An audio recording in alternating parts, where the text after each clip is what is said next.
Good day, everyone. So here in chapter 7 of Rizal's work, we're going to talk about Paris to Berlin in the year of 1885 to 1887. So, after completing his studies in Madrid, Rizal went to Paris and Germany in order to specialize in ophthalmology. He particularly chose this branch of medicine because he wanted to cure his mother's eye ailment.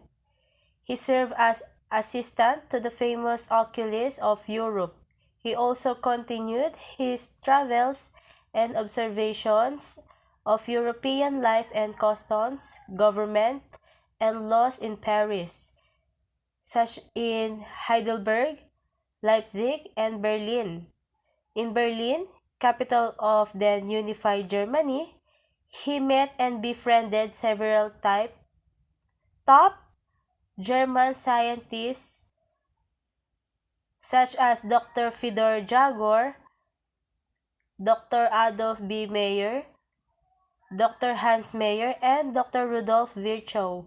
His merits as a scientist were recognized by the eminent scientists of Europe.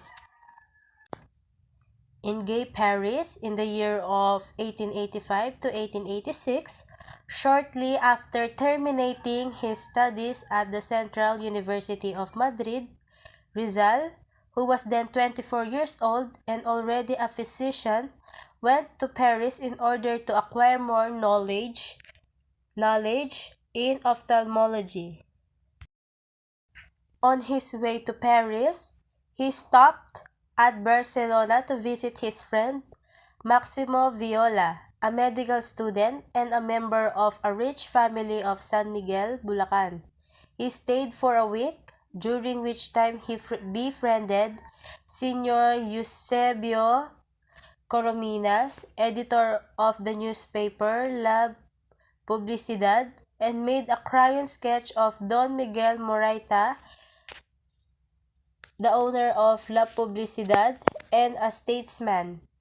He gave editor Corominas an article on the Carolines question, then a controversial issue for publication.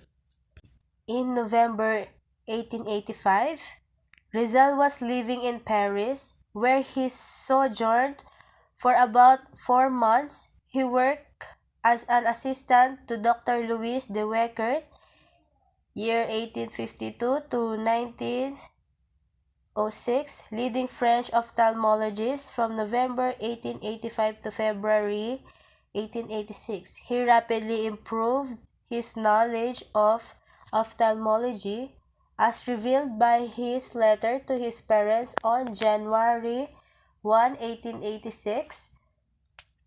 With respect to the study of the ailments of the eyes, he wrote, "I am doing well. I know now how to perform all the operations.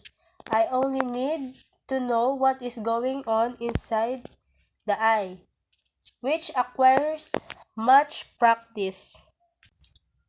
Outside of his working hours at Dr. Weckert's clinic, Rizal relaxed by visiting his friends, such as the family of the Pardo de Taveras, such as Trinidad, Felix, and Paz. Juan Luna and Felix Resurrection Hildago. Paz Pardo de Tavera was a pretty girl who was engaged to Juan Luna. On the album of this girl, Rizal drew a series of sketches on the story of the monkey and the turtle. At the studio of Luna, Rizal spent many happy hours. He discussed with Luna, the great master of the brush, various problems on art and improved his own painting technique. He helped Luna by posting as model in several paintings. In Luna's canvas, The Death of Cleopatra, Rizal posed as an Egyptian priest. In another of Luna's great paintings, The Blood Compact, he posed as Sicatuna with Trinidad Pardo de Tavera taking the role of Legazpi. Rizal as musician. Music played an important part in all Filipino reunions in Barcelona, Madrid, Paris, and other cities of Europe. The Filipino contemporaries of Rizal could either play an instrument or sing, especially in the home of the Pardo de Taveras and in the Luna studio. Every reunion was enlivened with the playing or singing of the kundimans and other Philippine melodies. Rizal had no natural aptitude for music, and this he admitted, but he studied music, using many of his schoolmates at the Ateneo were taking music lessons. In a letter dated November 27, year of 1878, he told Enrique Lete that he learned the solfeggio, the piano, and voice culture in 1 month and a half. However, he confessed that he could not sing well. If you could hear me sing, he wrote to Lete, you would wish you were in Spain because my voice is like the braying of the asses. By sheer determination and constant practice, Rizal came to play the flute fairly well. He was a flutist in various impromptu reunions of Filipinos in Paris. It is said that he even composed some songs, particularly Alin Mang Lahi, or in English, Any Race, a patriotic song which asserts that any race aspires for freedom, and a sad danza, Deportación or Deportation, which he composed in Dapitan during his exile. In historic Heidelberg, after acquiring enough experience as an ophthalmologist in Dr. Weckerd's clinic, Rizal reluctantly left gay Paris on February 1, 1886 for Germany. He visited Strasbourg, or the capital of Alsace-Lorraine, and other German border towns. On February 3, 1886, he arrived in Heidelberg, a historic city in Germany, famous for its old university and romantic surroundings. For a short time, he lived in a boarding house with some German law students. These students found out that Rizal was a good chess player, so that they made him a member of the Chess Players Club. He became popular among the German students because he joined them in their chess games and beer drinking and watched their friendly saber duels.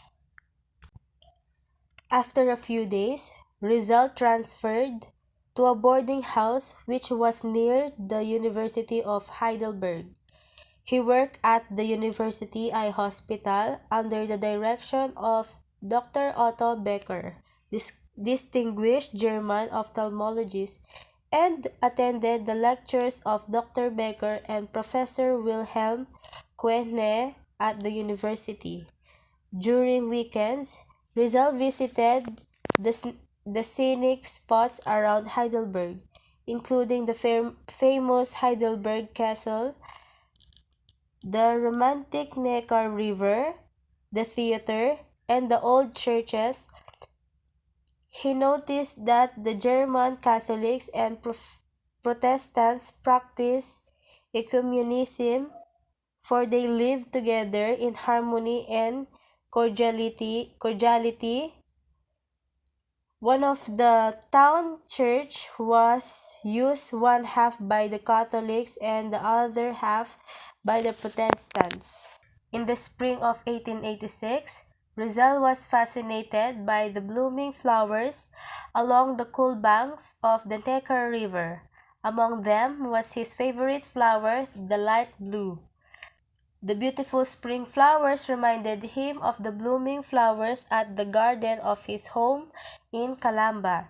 In his mood of homesickness, He wrote on April 22, 1886, a fine poem which is called A las Flores de Heidelberg, or so-called To the Flowers of Heidelberg. After writing To the Flowers of Heidelberg, Rizal spent a 3-month summer vacation at Wilhelmsfield, a mountainous village near Heidelberg. He stayed at the vicarage of a kind Protestant pastor, Dr. Karl Ulimer, who became his good friend and admirer. His pleasant personality and talents in languages and sketching endeared him to the pastor's wife, who was a good cook, and 2 children, which are Etta the daughter and Fritz the son. First letter to Blumentritt. On July 31, 1886, Rizal wrote his first letter in German, which he had improved after his days with the Ulmers, to Professor Ferdinand Blumentritt, director of the Ateneo of Blumentritt, Australia. He had heard of his Australian ethnologies and his interest in Philippine languages. In his letter, Rizal said, "I heard that you are studying our language, and that you already published some works about it.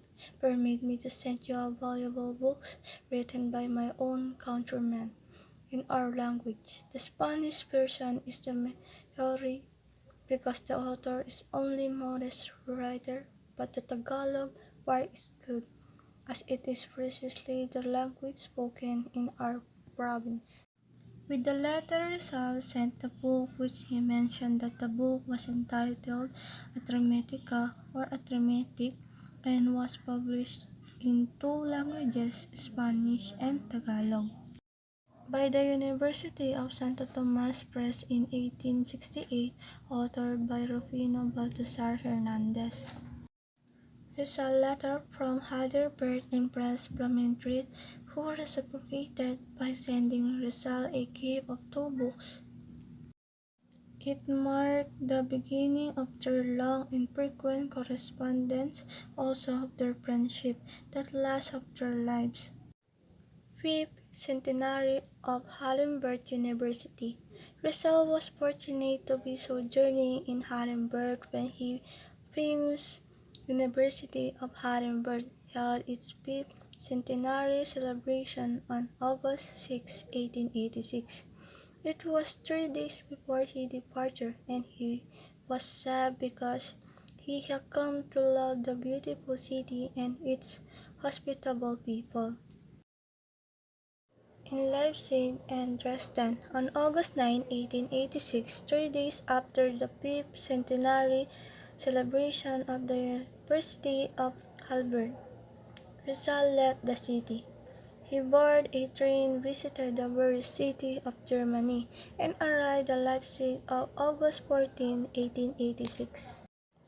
He attended some lectures at the University of Leipzig on history and psychology.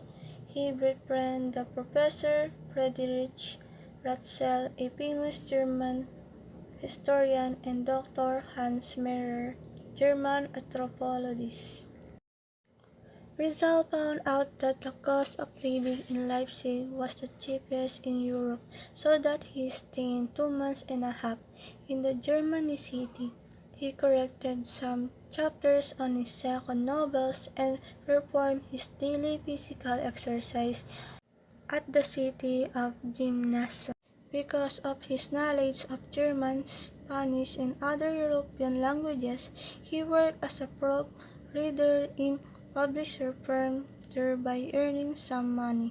On October 29, he left Leipzig for Dresden, where he met Dr. Adolf B. Meyer, director of the Anthropological and Ethnological Museum. Rizal welcomed in Berlin scientific circles. Rizal was enchanted by the Berlin because of its scientific atmosphere and the absence of race prejudice in the city. He came in contact with the great scientists he met for the first time, Dr. Theodor Jador, celebrated German scientist, traveler, and author of The Troubles in the Philippines, a book which Rizal read and admired during his student days in Manila. Dr. Jador visited the Philippines in 1856 to 1860.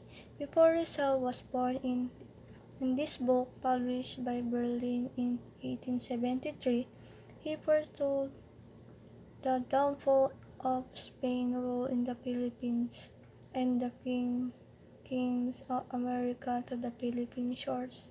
Rizal had a letter of introductions by the Blumentritt for him.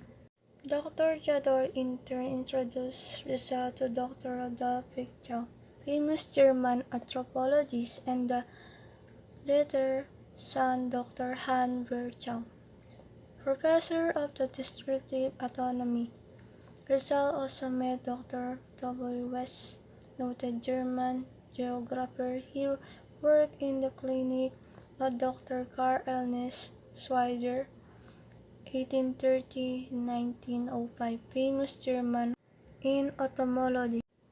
Rizal became a member of the Ophthalmological Society, the Ethnological Society, and the Geographical Society of Berlin. Upon recommendations of Dr. Jador and Dr. Miller, his membership in these scientific